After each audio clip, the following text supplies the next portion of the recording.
अस्सलामुअलैकुम वरहमतुल्लाहि वबरकातुहू।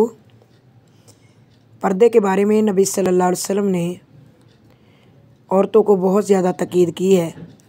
अन आयशा रज़ियल्लाहु ताला अन्हा अन्नहा क़ालत यरहमुल्लाहु निसाअल मुहाजिरातिल अव्वली लम्मा अंज़लल्लाहु वलयज़रिबन्ना बिख़ुमुरिहिन्ना अला जुयूबिहिन्ना शक़क़ना अकनफ़ा औ अक्सफ़ा मुरूतिहिन्ना फ़ख्तमरना बिहा। उम्मुल मोमिनीन आयशा रज़ियल्लाहु ताला अन्हा ने बयान किया, अल्लाह ताला अव्वलीन मुहाजिर ख़वातीन पर रहम फरमाए। जब अल्लाह रब्बुल इज़्ज़त ने ये हुक्म नाज़िल किया तो इन औरतों को चाहिए कि अपने गिरेबानों पर अपनी ओढ़नियों की बुक्कल मार के रखें।